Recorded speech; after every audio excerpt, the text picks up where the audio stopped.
What's up, everybody? My name is Jacob Deaton, and thanks for coming back for another episode of Southern Wedding Professionals, where we interview really cool people that do really cool things in the wedding industry. And today, I get the pleasure of hanging out with Marmaros Productions, who is with Megan and Mallory. Although it looks like we might have just lost Mallory, but she'll come right back and she'll join us. In the meantime, Megan, how are you? And tell me what's going on. Hi. Okay, my name is Megan. Mallory and I are Marmaros. I don't know if you just want us to dive right into Oh yeah, all go for it. Yeah, tell us Cool. all about it. Go for it. So Mallory and I own Marmaros Productions. We have been in business. It'll be 4 years in March. In that time, we'll have done over 50 weddings. We're a wedding coordination company based in Metro Atlanta. I live in Lilburn, but Mallory lives in Norcross, so we're close enough. We usually just say Norcross because nobody ever really knows where Lilburn is. And it is awesome. Yeah, Mallory knows. And our goal, what we usually say to people is, our goal is to know their wedding better than they know their own wedding, so that we can make decisions on wedding day as if it is their making that decision, as if they are making that decision, which is really awesome. We walk with our clients through the entire wedding process, which is a little bit different from other people who are coordinators in our business. We start as soon as you book us. That can be 2 years out, that can be 6 months out, that can be a month out. We don't usually love to do a month out, but anytime you book us up until your wedding day, we've done it, but we will walk with you through that entire process. So like I said, whether it's 2 years to 6 months to a month, we are there the entire time answering questions. People get our personal phone numbers and emails so that if they have any questions day or night, they can email or call us or text us or whatever they need to do to get an answer. I love that. I love how immediately hands-on you guys are. Maybe just for the conversation of explaining what you guys do, maybe talk about your role specifically within the company, and then also Mallory's specific role within the company as well. Cool. So I just recently went full-time with Marmaros in last January. So I've been a full year of full-time Marmaros. Okay. So I'm kind of the manager of anything that comes in that's just directed to both of us. I kind of take that. And then if anything has questions like, hey, do you want to do a podcast? It's like, hey, Mallory, do we want to do a podcast? So it's kind of like I'm that middleman because Mallory works full time. So I kind of take that role of office administrator and kind of making sure that we're scheduling appointments and making sure everybody's on track, sending out emails if we need to, that kind of stuff. Where Mallory does step in and she has a lot of her own weddings that she's the lead of. I'm just more managing everything on a day-to-day level just because she has a 9-to-5, like I said. So it's just a lot easier for us to, to manage that way. Sure. Well, what's the it looks like we'll keep losing her in the connection, so we're going to figure that out as we go along here, and I'm sure she'll come back. But maybe describe specifically what Mallory's purpose is. If she's got the 9-to-5, but she's also involved in the company, what is her specific role? She is the creator. She's more creative than I am. I'm a little bit more logistical, and these are how the things need to get done. My to-do list is very long, and she's the same way. She has that type A personality as well, but she has that more, she can see creatively more than I can, which is great for us because our two brains work together so well, even when they are so different, if that makes sense. Which is kind of why we chose Marmaros, because the marble, our brains work so individually, but also combined and make something so beautiful like marble, and they're mixed together. Okay. Oh yeah, because that's on the website. If you do visit the website, Marmaros Productions, you'll see that there's a nice description about the marble, and how that all kind of comes together and how the name came to be. So and all the link information will be in the text for all Cool. this stuff. So if you're listening to this as you're driving in your car, there are few places you can go and check them out directly. But so give me a little bit of background as it pertains to like where you guys came from to kind of get to this partnership. Were you guys both like planning and like wedding planning and doing things related to the wedding industry previous to? Give me a little like background as to how you got to this point. So we are very unique in our story. We both were dance majors at Kennesaw State University. And towards the end of our career at the dancing world, our bodies kind of were like, yeah, we're just not going to be doing that anymore. And we kind of transitioned over into production. I started doing, assisting and like assistant stage managing and pulling up and down, the rails and doing lights and stuff like that. And I eventually transitioned over into the stage management role, where I was kind of in charge of everything, making sure everything was happening. And Mallory went into the lighting role where she was the lighting board constructor and making Mhm. sure all of that worked out. And I've always loved planning stuff in college. I was the events coordinator for our campus outreach or for crew, and Mallory was on campus outreach and she did the events for there. I took classes on wedding planning and on event management, and Mallory took one on event management in college. And on our last semester, one of our professors, one of our dance professors, came up to me and said, Megan, I know that you are interested in doing wedding planning. She said, I'm getting married in October. Can you do my wedding? And it was one of those moments where like Mallory and I look up to her so much. And I was just like, yes, like question mark, like I've never done this before. So Mallory and I both did her wedding in October, met with her a couple of times. After the wedding, we looked at each other and we were like, we can do this. This is something we can do.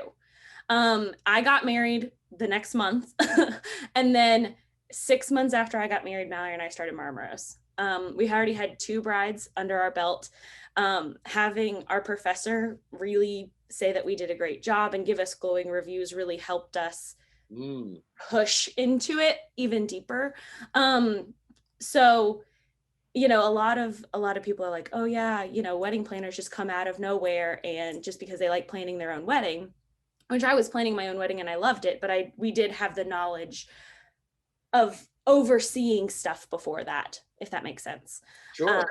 so that's kind of how we started. And it was a slow start. Our first year we had 4 weddings. And then that was 2017 and 2018, we had 7 weddings. Mhm. And then 2019, we had 19. And then last year, we just finished with 23. And we're already on track to have 24 for this year. That's great. And the year is still young. Obviously, we're in the middle of engagement season. So this is the time where people are reaching out to see, there's quite a few people that are obviously looking towards 2022 because of the obvious saturation of 2021 and all Right. the schedules that occurred for a lot of people like yourself. But, but there are those people that are out there that, did just get engaged over the holiday season or are about to get engaged leading up to Valentine's Day.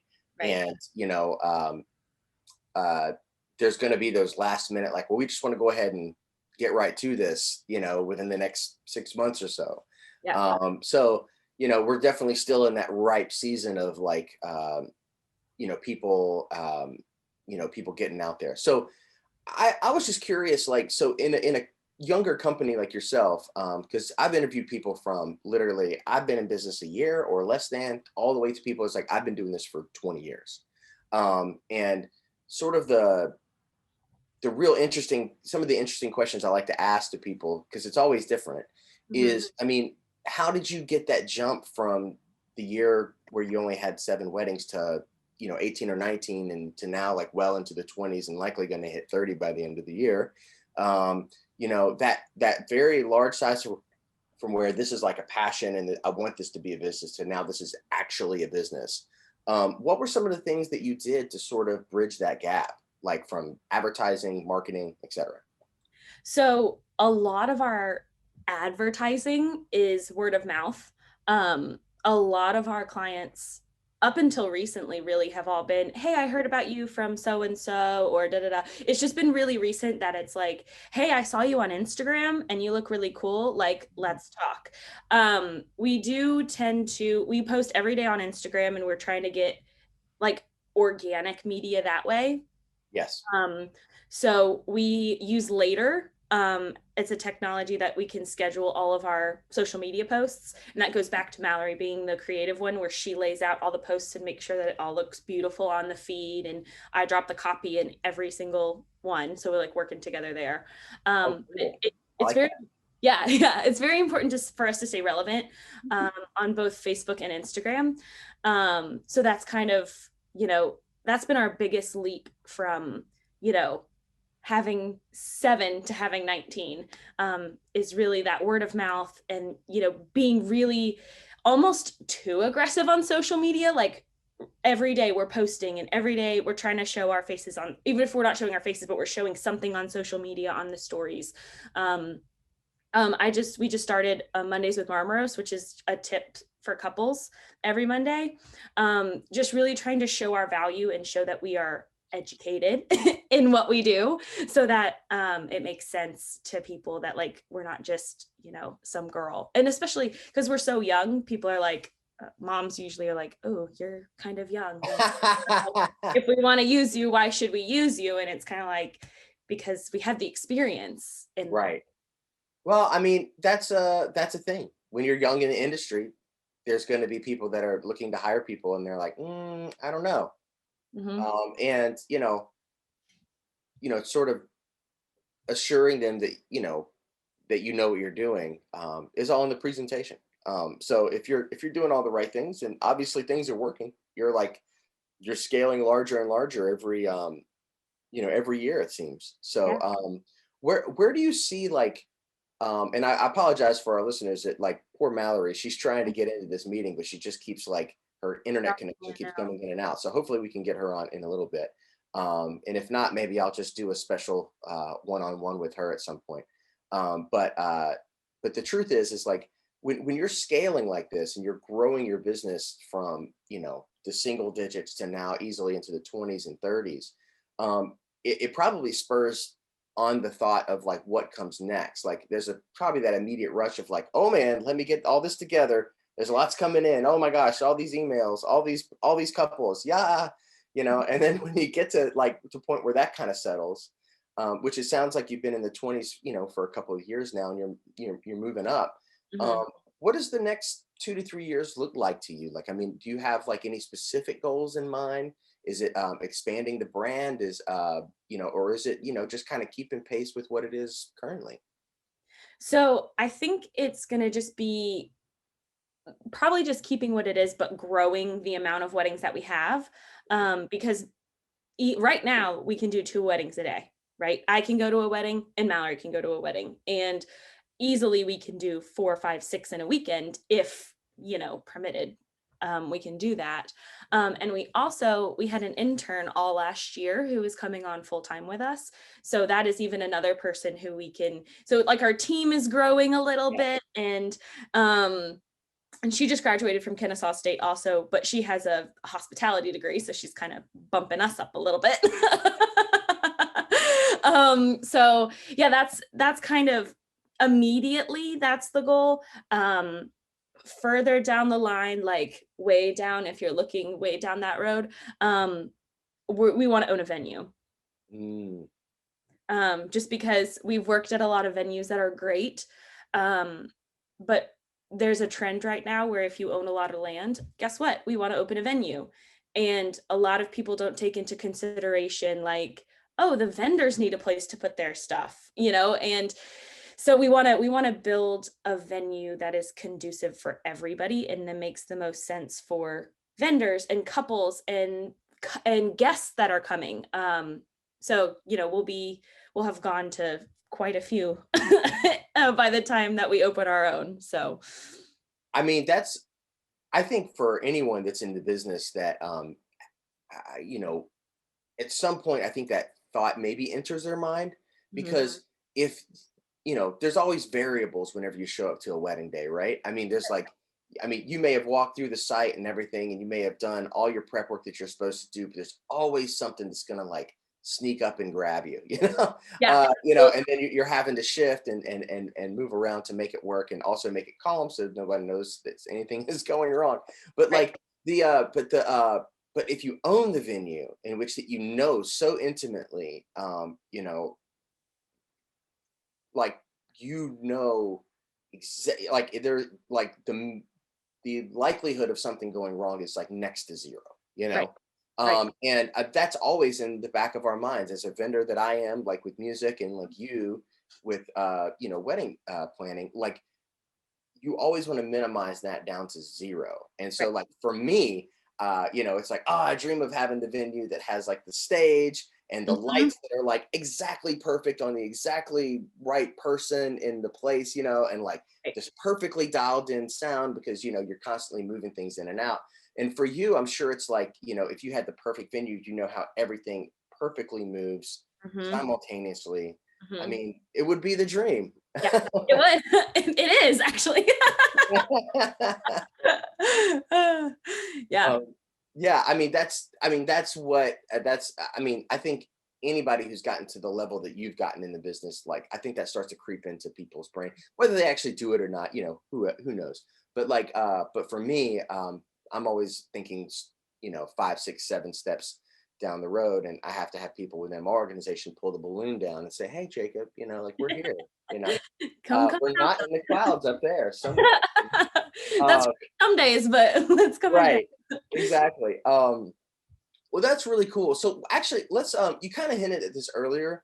Mhm. Let's talk about the specific packages that you offer, the ones that you really like to do, and then the ones that you'll do. But like, what? Give us a rundown of sort of. And you don't have to talk about numbers or anything like that, but you can just tell us about like what the overall scope is. Okay. So our basic package, our entry level package is our most popular. Um, we all of our packages are wines because why not? So the beginning one is called Riesling, and that gets you for us 10 hours on wedding day. You get 3 to 4 meetings with us. You get all of our templates. We'll make a floor plan with a point of contact for the vendors, all of that good stuff. It's strictly coordination, where we're meeting with you just to make sure you're on track, but like we're getting enough information so that we can show up on wedding day and not be like, what is this thing, like, kind of, so that we know exactly what's going on. Our middle package is called Merlot, and that's for 12 hours on wedding day. And same thing as before, you get a little bit more meetings, but you still get all of our templates, and we'll help you make a floor plan. But with that one, you also get vendor recommendations. So that way, if you're leaning one way or the other, we'll kind of be like, hey, like, whatever your price range is, this is the person that we've worked with, and they are amazing. Like, they will make your wedding day so much easier if you just, so it's kind of that more management level is what they like to call it now. Hmm. So we have the coordination, the management, and then our highest level is champagne, which is full service planning. That is the one, honestly, the one that we don't like to do the most, which again makes us different from everybody else because everybody wants to be a planner, and we kind of just say that we're more coordinators in Uh, that sense. We'll do full service, but we like the more laid back brides and the more DIY and the more personalization that brides can bring to their wedding day, the better for us, honestly. sure. I mean, don't get us wrong, we love when we show up on wedding day and like the florist is setting everything up and then the tablecloths are already down and like we're princesses and then we're just like running a timeline. Like, Right. we love that, but we do love getting to know our couples through what they bring to wedding day, if that makes sense. Yeah, I mean, it makes sense to me. Everybody has their ideal bride. I mean, I think that Right. every wedding planner that I've spoke to said, "Hey, listen, there is an ideal bride that is out there, and it's about finding that ideal bride for the brand, and not necessarily taking everyone that comes in." Right. I can't tell you time and time again. I've heard, coordinators that say, "Oh, you are excellent. I'm so happy that you're getting married, but you are not right for me. And I'm going to pass along your information to this person because thinking about who you are and what you need, I feel like it fits this planning company more so than it even fits my own. Right. And I think that when people start to have that sort of realization, especially when you're at the point where you're doing as many weddings as you are, you don't need everyone. You just need the right one.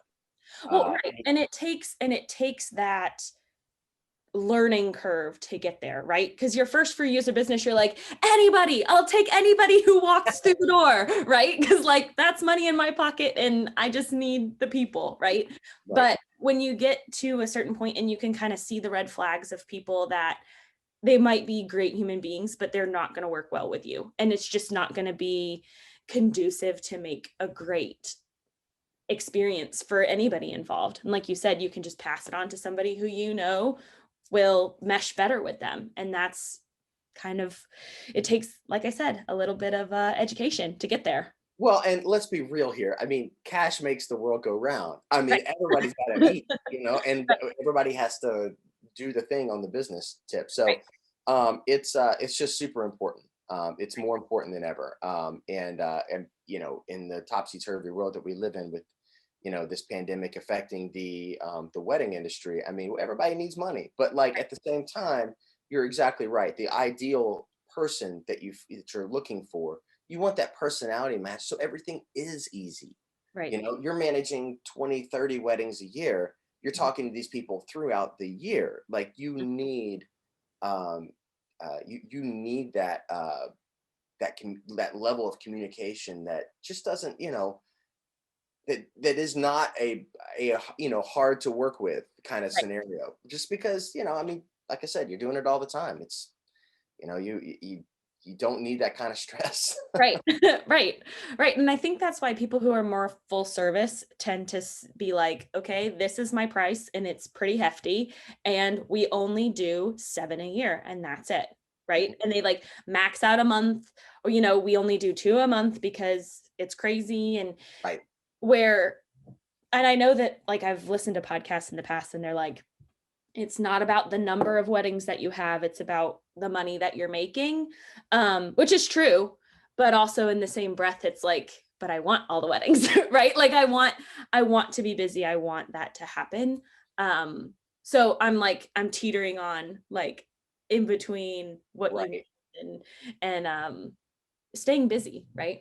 Right. Because you got to stay busy. You got to keep the doors open. Right. I mean, I've had the same issues in my own business. It's like, how, where do I stand? Do I stay here or do I make arrangements over here? You know what I mean? So, I mean, everybody's always constantly making those internal decisions. And it is very interesting when you talk to somebody who really only does full service planning, like somebody that comes to mind is Haley Kelly out of Charleston, South Carolina. She's like, I only do full service. Like, that's it. That's all we do. Right. If it doesn't have this price tag, like I can't work with you because Right. it just, and I've just found that it makes it easier from top to bottom, that if I do this, then this is, well, there are no issues and whatever. But that's only for one type of bride. You know Right. what I mean? And one type of groom. So it's about finding your fit in this business world that you live in. Like, where do you fit? So Right. I think it's really cool that you've already kind of come to some self realizations, at least at this point, Mhm. where you like to sit. And that can always, that's the coolest thing about this whole thing, is that it could change any day. Like the next year you could wake up and be like, I think I want to do this. So Right. I need to start angling to go towards the opposite of what I'm doing. You know what I Needing mean? the But education.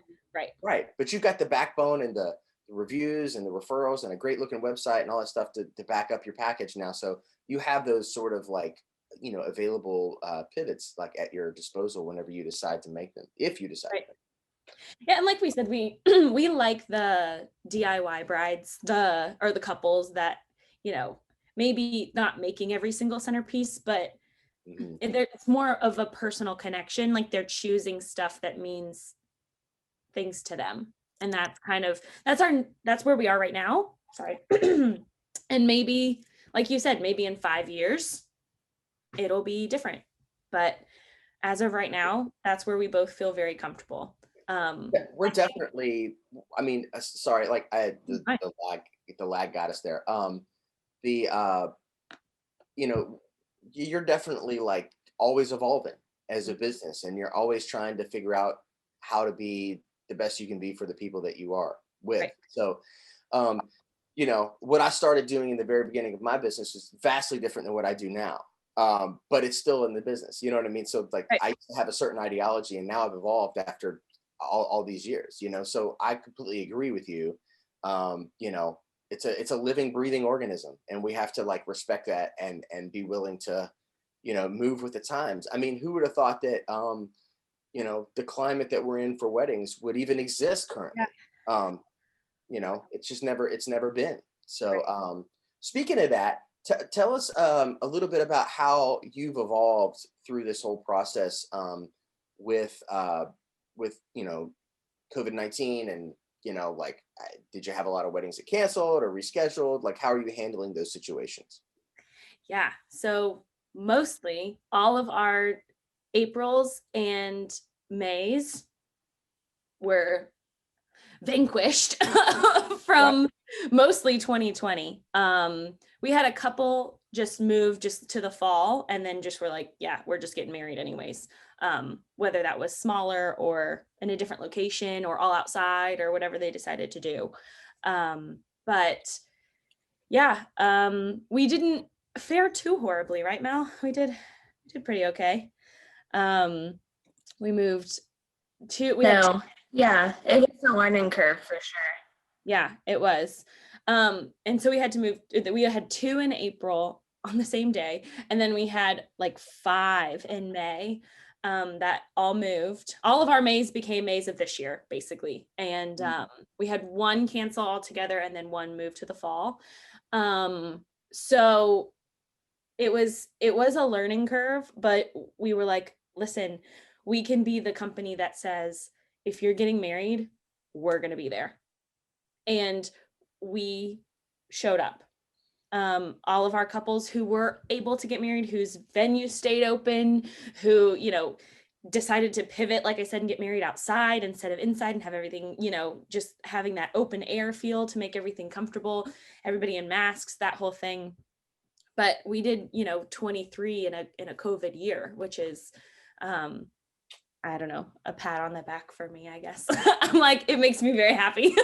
Yeah, it should be, because honestly, like, you're also benefiting from being in a state that has the laws that it has in place, as opposed to, say, in New York or in New Jersey, Right, or a California, or or even a Tennessee.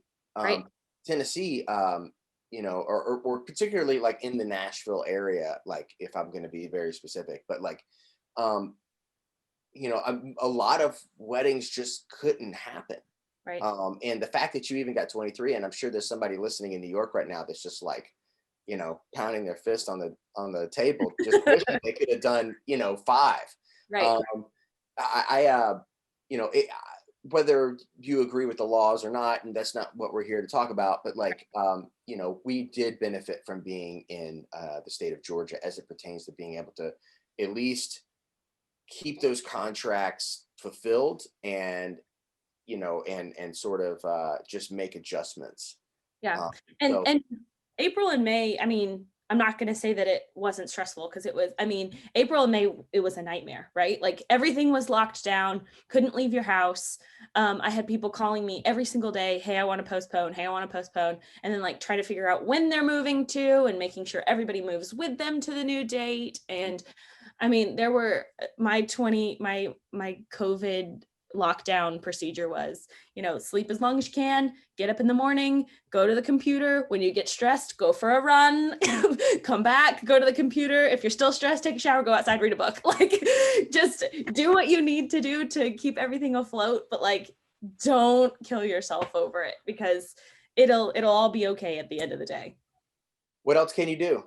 Right. Uh, I mean, I remember when I had to reschedule all of my weddings, and once I kind of, because most of my weddings just totally rescheduled. So it was like, okay, now I have an open year. Right. Right. What do I do with this? Right. Yeah. So it was, I think everybody kind of had that. There was that hardworking like 2 weeks of like making the initial reschedules, Right. and then it was like there was the lull of like, what do you do now? Right. So I think Yep. everybody kind of dealt with that in different ways. Me, I just ate a lot of ice cream and watched Netflix, Yeah. for Lots like of about fun. 2 weeks. And I finally got myself off the counter and off the couch rather. And, I said, okay, Jake, can't keep eating ice cream here. The COVID-19 is getting real. Like, it's like you're really going in on this 19 thing. Uh, and so, Exactly. yeah. Mallory, are you there? We can hear you sometimes. Sometimes. My Zoom app keeps crashing. Well, we are going to get you. I am here. Yes, you are here in and out. I can tell. But for those listening, I'm going to do a special one with just Mallory and me when we get this Zoom app thing all figured out. But Megan, tell me like where in putting together this entire year's perspective of like going after social media and really try to advance your brand. What are some of the things that you're seeing? Because I'm sure some of the industry professionals that are listening would like to know, because we're all interested in what's working and what's not working. Tell me some of the things that are working for you guys. I know you guys split the ad copy and the imagery. I think that's really cool because it's like really showing the team effort. But like, what kind of stuff are you seeing that's working? What kind of stuff are you seeing that maybe isn't working as well? Ooh, okay. Dum, dum, dum. I know, it's like such a deep one. Things that are working really well, honestly, are like Google Hangout like meetings. Mm. They most of our couples do choose to do them just because, just to keep everybody safe and to keep, everything fine. We can share screens really easily. We can still have that face-to-face, kind of like we're doing. We're having that face-to-face conversation, but everybody is in their own homes and everything's safe. And so that's working really well, actually. I do miss, being able to drink tea with my friends and, sit at a Starbucks and just get to know each other deeper. But honestly, being able to like have an hour-long meeting and hit leave meeting and then walk downstairs and pour a glass of wine, like that is awesome. Like that is an awesome thing. I don't know, things that aren't working so well. It's hard to like, I try not to focus on those. I think in the same breath, I think this is a great example of it where technology fails you, right? To where, you are trying to make sure that everything's put into place with the digital aspect. And especially because our entire business is on Google. It's all in the drive. It's the easiest way for Mallory and I to both see, and Olivia, who's our third planner, to be able to see everything that's in every single wedding and making sure everything is together. And I mean, if God forbid Google was like, peace out, bye, like that would just crumble. We would be very sad and scrambling big time. But yeah, that just the failure of technology, I think is something that could be a really big failure. Well, we're already seeing massive improvements in this whole like digital age 2.0 as it relates to our particular business as well. I mean, people are doing like virtual weddings and stuff, and then that's requiring a certain amount of bandwidth and like, internet connections and, gear and all this kind of stuff. And, it's kind of interesting that the creative aspect of our world is now being embraced more so than ever by everybody from Fortune 500 companies on down to us. I mean, I started a podcast, I never thought I would be starting a podcast, especially in the middle of a pandemic. Yeah, but here I am doing it. And, it's just part of, it's a part of, we're creative people. We come up with creative solutions, just like you do on wedding day when you show up and something goes wrong. Right. You have to be creative and you have to think on your feet and you got to move. Right. And, that's what all of us are doing. And that's what makes it really cool too. Because, that's the thing. So when you're talking about posting on social media and stuff, like do you guys have like any sort of themes and stuff that you follow? Like I'm sure other planning agencies out here are like, I wonder what they post. They said they post every day, you know? Like what do they post? Like, if I've not checked out their stuff, or maybe a couple's listening and they're interested in what you're posting about. Do you guys have like themes like that you run through? Like Monday is you said it's like Marmos Mondays. Yeah. So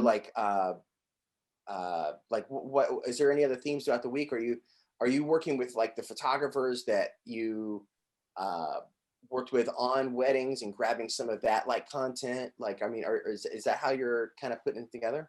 Yeah. So in our contracts, we have like a social media contract clause that they have to sign, that, we're going to have access to all of their pictures, and people do want to share them with us. So Mallory goes through and she makes sure that everybody's face is shown X amount of times. I don't know. She's all in, like, she's great at it, like knowing exactly, the last time we saw this person's face and when it's time to recycle back through and see them again. And so, like you said, on Mondays, we do Mondays with Marmaros, and that's just more of on the IGTV. I put together, it's just my face, and then I put it out there. Usually on Tuesdays, if we have engagement pictures from our new couples, we'll introduce them and just, state where they're getting married and how excited we are for them and that kind of stuff. We do that for a couple of reasons. One, so that the photographers know that, like, hey, these are the people, like, these are the planners, like, I need to make sure that we're following them. And we do try to tag the venue too, because then that pulls us into the venue's Instagram feed as well. So if a new couple is looking for a coordinator and they're on their venue's page, will pop up. And that's the same thing we do with anytime we post anybody's wedding pictures. We tag the venue, the photographer, anybody who's important that made that day happen, or that can be seen directly in that picture, so that we can be pulled into that feed, so that, if they're looking at the engine room and we're there and they're like, oh, like, let's see, and then they scroll through our page, they see that as well. Wednesdays, right now until probably forever at this point, we do our blogs. So we write a blog for every single couple that we have. So until the end of March at this point. So what we do is we'll write like how they met, how we met them, like their love story. We'll write like a huge chunk about their wedding day, and we'll drop a bunch of pictures and talk about what's special, like what makes their wedding day different from other people's wedding days. And then we, kind of wrap it up and tag everybody who is involved. And so that's usually on Wednesdays, we tag everybody in that. And then on Fridays, we do Friday features. And then that's usually like a dress hanging or a detail shot, or like if we want to shout out a vendor, or, it's a Friday feature, so it's really whatever we want to feature. So it's all over the place. But that's kind of our process there. And then we try to show our faces, either me and Mal or one of us individually, try to show our faces on there once every week and a half or so, just to show that we are still who we are, right? Like, people want to see who you are as the leader of the business. Right. I think that's like super important. The So often we get so lost in the social media game, and we're like, we're just going to grab these stock photos, put some stuff up, and voila, or you see a lot of people do that. Right. The more intentional your social media perspective is, as it pertains to you yourself being known as the face, or if you're just weird about the face thing, maybe you get like an animated character, or like something Absolutely. that like the idea is the more intentional you are with who you're trying to show, the better. Absolutely. And that's kind of what we try to do. Like, we try to do 2 photo shoots a year with all 3 of us, and just so that we have content to go with. And I think that just really helps us. And we've never posted a stock photo. Every single image on our Instagram is from one of our wedding days. which is why it was very important to have weddings under our belt before we were like, hey, we have a business, you know what I mean? Like, because you needed pictures to run with. I mean, luckily I had just gotten married and they were my pictures, so we could kind of sneak those in occasionally when we could. But yeah, we've never like pulled a stock picture. They've all been from our weddings. And that's, it used to be in our bio, and then there was too many things, so I had to get rid of it. I just want to say that Mallory has made the party. It looks like she's got a stable internet connection here. I'm on my phone now. So let's, Mallory, tell us, we're talking about social media. Obviously you heard a little bit of the lead in there. Yeah. Tell us a little bit about like your strategy and sort of your overarching feeling as it pertains to how you do what you do. Yeah. I have a spreadsheet where I keep track of the last time we saw every couple on our feed. I just keep updating that and make sure that we are featuring all of our couples pretty evenly. Nobody wants to see the same wedding photos every single day, every week. So we try to spread them out. We, like Megan said, we like to tag the venue, the photographer. I know she said that we like to do that when we introduce a couple, but we also do that whenever we do a walkthrough. So we might post a picture of a walkthrough and it's an ugly little iPhone photo, but we like to show, hey, we're going to be here on this date with these vendors, just to try to get visibility out there. And then, you know, we've tried a lot of different things that have failed, and we just have to recognize when we fail at social media pushes. So yeah, I mean, speaking of that, I just took a screenshot of this and I'm going to post this later. How about Yay! that? No, I mean, that's what you have to do, right? You know, Yeah. I think it's really cool that you're super granular about that, because like that's the way my brain works. It's like, how often have I done this or that or whatever?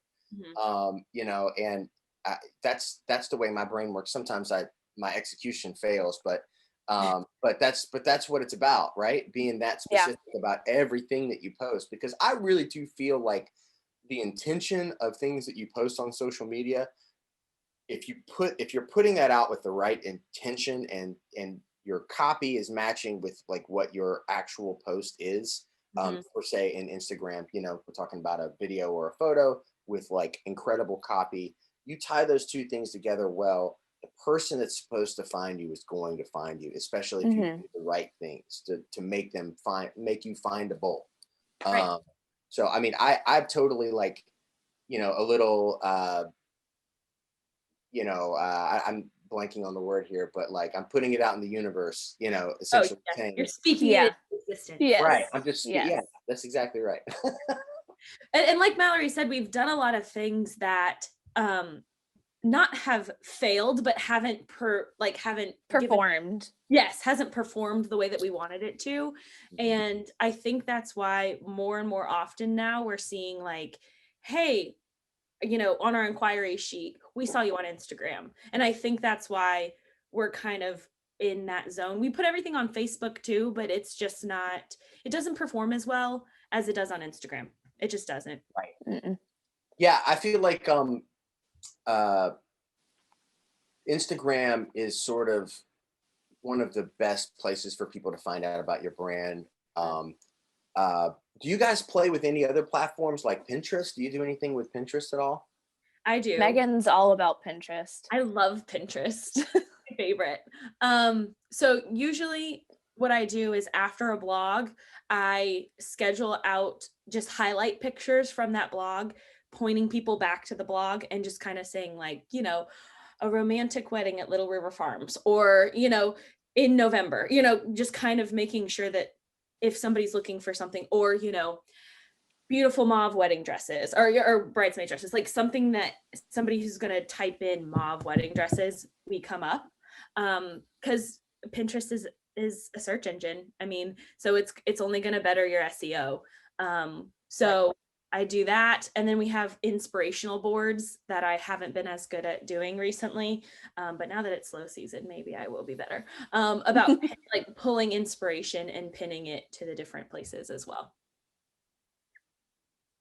It's Instagram is, or I'm sorry, Pinterest is the #2 performing from a sales perspective social media platform behind only Facebook. Right. Mhm. So like people go there to make buying decisions. Right. So I think that and my company is just, we're just now getting our feet into Pinterest solidly, and I think in the next month or so we'll have our whole thing built out, and then we'll continue to add things as time moves on. But when I found that out, I was like, okay, I need to be more intentional about putting things here, and add that to the list. Yeah. At what point do you feel like, do you feel like, I mean, you guys do a lot for, I mean, honestly, for like a 2-woman team here, posting every day, doing blog posts about every single wedding that you do, tagging all the vendors, which I think is absolutely 100% where it's at. Um, you know, doing your Mondays, doing the actual work, Mhm. for a 2-man team, that's pretty impressive. Hats off. Thank you. Thank you. And it's hasn't always been easy, and it's not always easy, but Uh, I think we've finally gotten into the point where we've hit our stride, I think. mhm. We It, finally, over the years, found who's good at what, and we both can do everything, but Mhm. that's not the most successful thing. That's If Megan, I get very overwhelmed with Pinterest. So, Megan runs with stride with that. But when it comes to other things, I'll take over that because it stresses Megan out. So, Mhm. just over the years, trial and error, finding what works for us And has also been, communication. yes. That has been like, I don't even think I text my husband as much as I text Mallory. Like, honestly. And I think that's just, we because we have Mallory and I have a baby together, and it's Marmaros, right? So we have to make sure that the business is running in its own course. And there are times when one of us wants to go on vacation and they're not going to be as into it as they usually are. And that's fine because there's two of us that can Yeah. take it. Even like when later dings us and says, hey, it's time to post, we have to text each other. The first one that says, I got later, like it's because we've made the mistake before of both of us signing in at the exact same time and both of us posting to Instagram. Instagram. Yeah. So we have done a lot of trial and error, but 100% communication has been our #1 tool for Yes. making our business successful. right. It is important. Um, I, that communication between, if you have a business partner, like is a partnership like you guys do, it's if you don't have that dialed in, man, it's a rough road. I've Mhm. been down that road. It's a rough road, and I think it sounds like you guys really have it, really set on cruise control, and you have like your focus. And I think that it's really important to state also that, like, if you excel at one uh, social media platform, if you're listening and you're a vendor at home, I just want to say this to you, like, and you're a small vendor, you're trying to get your stuff together, you're trying to get moving in the right direction, and you're really amazing at Instagram, but you really are not good at Pinterest. You can still be successful at Absolutely. just doing Instagram extremely Yeah. well. The problem with that long term is that if Instagram ever becomes phased out, you don't have any other uh, boots in the game. Mhm. As far as like, if Instagram, if TikTok comes out tomorrow with something brand new that Instagram can't replicate and it buries it, Mhm. then and TikTok takes over as the new Instagram, you don't have any footing in that platform. You Then know, I'm in trouble. Well, yeah, exactly. I mean, I'm just using it as an example.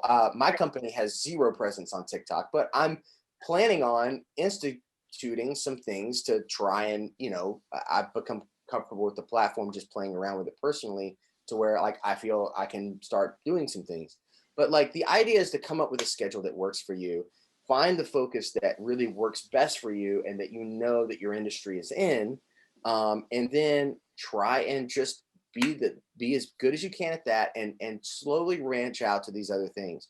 Like if you know, and if social media doesn't come natural to you and you're a vendor, then I hate to break it to you, but you got to learn one, and you got to learn one fast. Yeah. Because the Absolutely. world is on our phone every day. And they're not anywhere else. I mean, print advertising and all that kind of stuff, and calling in, you know, and doing radio ads and stuff, that's the thing of the past. Not that it's not valuable. It does serve a purpose, but like traditional media and how you used to do things. And at some point, people need to start thinking about Google, you know, because like we're working on all of our SEOs like all the time, right? But there's this thing, you know, like with Amazon and Alexa, you know, and all the different versions of that that's going to come out. And I'm sure Apple's going to come out with like their own Siri version at some point. I mean, just thinking of futuristic things down the road, at some point, people are going to stop going to a computer and typing in, you know, wedding planners in Atlanta, Georgia, and hoping that you shoot up to the top because your advertising and your SEO is amazing.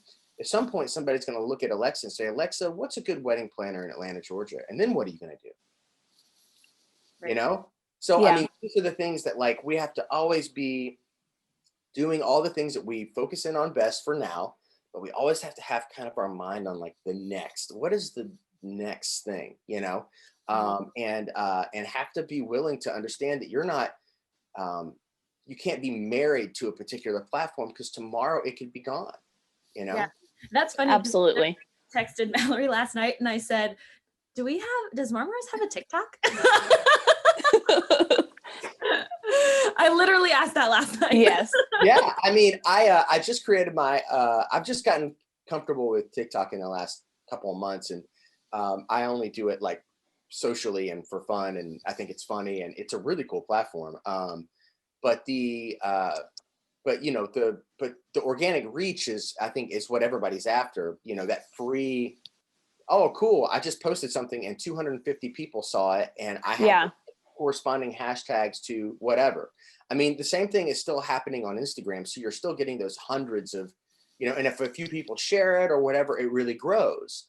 So, you know, and that's something that's definitely been squashed on Facebook. But it does, there are mechanisms to break through that algorithm on Facebook for like the organic stuff. But ultimately, across the board, it's eventually all going to go to a pay for play type of situation, just like Google is. You know, Google, you can work on your SEO all day long if you're in a major market like Atlanta, for example. I'm also in Atlanta. And so like you can crush your SEO on that and get it to where but you're still going to have to pay to get in the top 3, which statistically is like 90+% of what people click on. Right. So like, I mean, if you want to be really capitalizing on Google, SEO is very important. And like the organic stuff really helps bump you up, but that takes a long time. And you know, if you're going to get right to it and try and get your brand out there to people so that you can keep writing these things, you got to start advertising on Google, you know? So it's, you know, which I find very interesting in the wedding planning world, especially when I talk to wedding planners, is that how they go from a 3 wedding year to a 30 wedding year is almost always 100% word of mouth. Yep. Yes. And how that builds over the course of the years, it's just fascinating to me. I mean, it really, really is. Yeah, and speaking of pay to play, I've heard a rumor that Wedding Wire and The Knot are like, if you don't pay for to advertise on there, guess what? Like all of your reviews gone. Everything that you worked for just out. So, you know, I've heard a lot of podcasts that have said like, make sure that you have your reviews somewhere else, because if tomorrow it's gone, where is your credibility? Where is it? How do you know where to find it? Like making That's sure. the reason why I tell all of my people that I work with in my business, I don't even tell them to go to that stuff. Like I advertised on The Knot and Wedding Wire in the very beginning. I just saw everybody else doing it. I was like, I should do this. And then it didn't really work for me personally. You know, and I've had a lot of conversations with them about why it didn't work for me personally, because they have a very good team that's all about trying to find you and talk to you. But but I've been telling everybody for me to go to Google for a very long time, because Google is the most stable and long-term platform that we have, I think, available right now, that is, people looks at it. And, it's kind of like the early days of Yelp, when Yelp was around, and it was like, that was the thing. You needed like a ton of reviews on Yelp to make it work. Now, Google has obviously sort of like replaced them, and it's kind of the powerhouse. And Google My Business is so easy to use. So easy to use, and it's so very important to use. Yeah, absolutely. Absolutely. Yeah, I hear that. Well, let's talk about, like, in closing here, let's talk about a couple of things that make you guys you. And I'm so glad that Mallory was able to fix her phone. And Mallory, I'm still going to interview you. Okay, I am so sorry. No, you are fine. I'm going to still interview you specifically. Okay. And about the brand and everything. So we're going to work that out. But while you're here, I always like to do this little quick thing at the very end of the interviews. I always like to get to know who these people are that I'm speaking with, and also let the listeners know, maybe the brides to be, to know a little bit about you personally. So I'm going to ask a few questions and we'll see where it goes. So you guys both live in the Atlanta area. If you don't mind being a little bit of bias for me and being a little controversial, right? Tell me where, if you're going to go out and you're going to have a nice meal, where's one of your favorite, or several of your favorite places you like to go? Mallory, we'll start with you. Yeah, Mal. So our favorite is a little bit far from us, but still in the Atlanta area. We found it while we were in college, but Henry's Louisiana Grill in Ackworth. Best food, very great cocktails. We tried to meet with clients there as many times as possible. Our pants might not like that, but we like our chicken ooh la la. Love our chicken ooh la la. Another place we love, it's my personal favorite. It's called Mojitos, which is in downtown Norcross. Obviously, the mojitos are amazing. I don't get a mojito anywhere else because it's not going to be as good. And sometimes we just go there for drinks, but we usually go there for my birthday at the very minimum. We go there for my birthday. And then they also have a place across the street, same owners, called The Crossing, which is a nice steakhouse, which also has great cocktails. Clearly, we don't like to drink at all. We like the cocktails.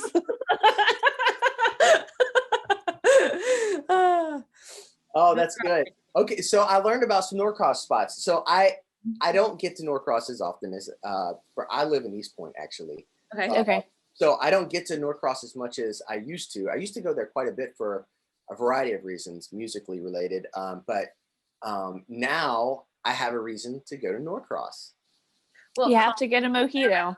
Yeah, absolutely. Yeah, I'm gonna call you. We'll go get a mojito. You can get a picture and share it. Yes. Yeah. A picture is my size. Oh, okay. Give me one non-work related activity that you love to do. Like, maybe you're taking the day off and you're going to do something that's personal to you. What is it? COVID has really changed the amount of excitement in my life.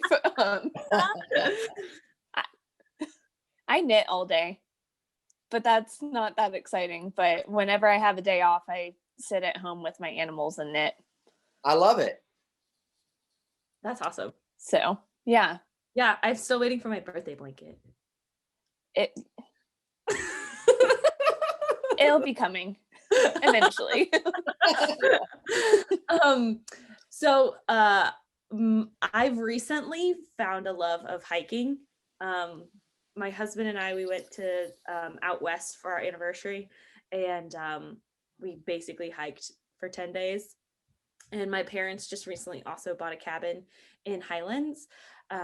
So if I have a weekend off, I am at that cabin and I am hiking and then going to a brewery and eating cheese curds. I have so many things to comment on this particular topic. One, if Mallory's taking orders, I'd love a scarf. And I got you. I will pay for that thing. So you just let me know what you need, and I'm gonna make that happen. But as it pertains to Highlands, I love Highlands. I've been going there for years. Oh, A yay. friend of mine had a cabin up there, or has a cabin up there. I haven't been to it in a while, but I used to go up there every like 2 or 3 times a year and like bring all my guitars that you see decorated behind me here. And I would just sit and like write music and just make coffee and make all my food and travel into town to go to that coffee shop that they have downtown just to grab like a little bit of internet to make sure that the world didn't crash on me. And then I would go right back to the cabin in complete isolation and just like write music all day. Yeah, and Wi-Fi on Highlands is just like not great. It's not existent. It's not existent. But yeah, I love it. It's so good. Yeah, I love that little town. It's really grown over the last 10 years. It used to be like next to nothing. Yeah. And that's what I really loved about it. But now it's kind of gotten a little bit bigger, and it's still cool though. I still love it. Yeah.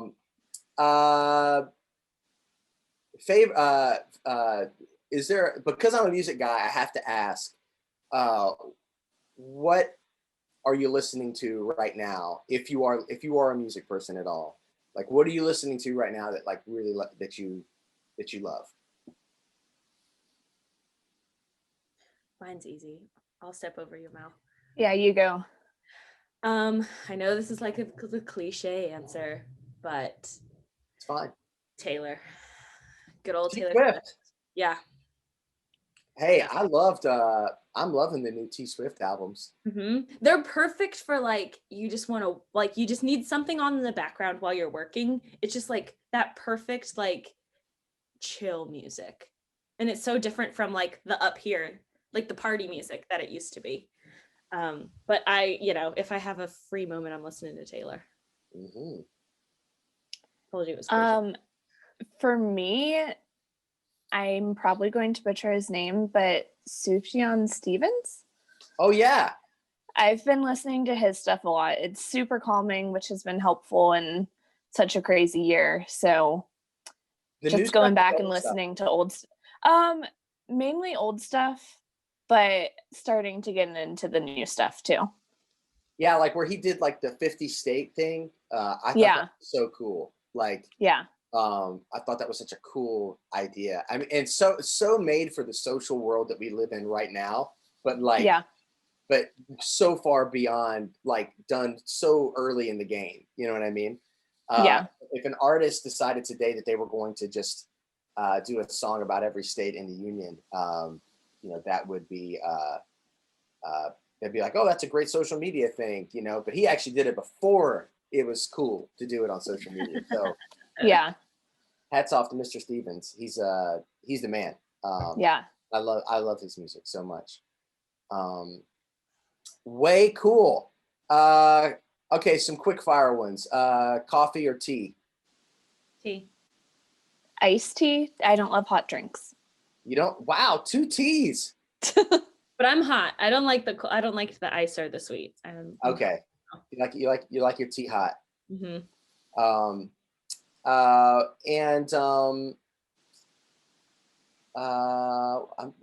blanked. Oh, do you sport at all? Watch them or play them? Oh yeah. Are you a general fan? And if so, of what? Oh, I'm a huge Falcons fan. Oh, cool. Even though they disappoint me frequently. They always do, but that's just our life. We are glad for punishment. So NFL football for me. I like that. Nice. I'm more of if I'm gonna watch sports, like college football, like the good Southern girl I am. Love a good college football. We at Christmas every year we do like a family bowl challenge. So like we pick the college teams. I've won a couple of times. It's not a big deal. But yeah, if I'm gonna watch something, it's gonna be college football. And like I can get into baseball. My mother's gonna die when she hears this. I can get into baseball, but like It's kind of too slow for me. Baseball is my favorite sport. Oh, I'm sorry. No, it's not offensive at all. I don't find it offensive at all. Like, I love baseball because you can go to a game and you can have an intimate conversation with somebody and still enjoy the game as things happen, or you can literally be super granular about it and just wonder like whether the runner on first base with a 2-1 count and one out in the inning is going to try and steal second. Like I actually love the psychology of the game as much as I do the casualness of it. So that's why baseball is fascinating to me. And also it's like, you know, the defense has the ball. The defense is in control of the game. So True. it's like the offense has to take that away, which I find very interesting and contrasting to basically every other sport that we love. That's true. So it makes for a different perspective, I guess. True. A kind of contrasting sport that I also follow is esports because I work in video games also. Oh, wow. So Sports. Yeah. Professional video game tournaments is something that I never thought I would say I follow. That's pretty amazing. That is something I know absolutely zero about. But from time to time, I'll be scrolling on the internet and I'll see somebody like really killing it on a video game. I'm like, dude, this guy's like literally destroying everyone in his path. I was like, this guy must do this for a living, you know? Yeah.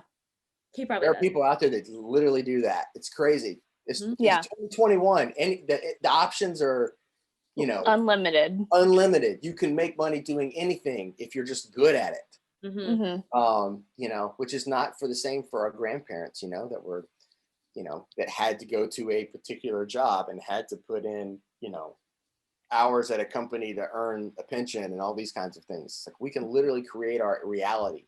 Yeah. You know, if you are really passionate about it and really love doing it. And obviously that's what you guys are doing right here, right? Yep. Absolutely. I love it. Well, hey, thanks for taking the time to be on Southern Wedding Professionals. And I am going to call each one of you and get that mojito very soon. Yes. Absolutely. We're here for the mojitos. Yeah, mojitos it is. Anyway, again, Mallory, Megan, thanks for being here. Absolutely. Of course. Thank you for having us. All right. Yes, thank you. And we'll see you soon. Absolutely.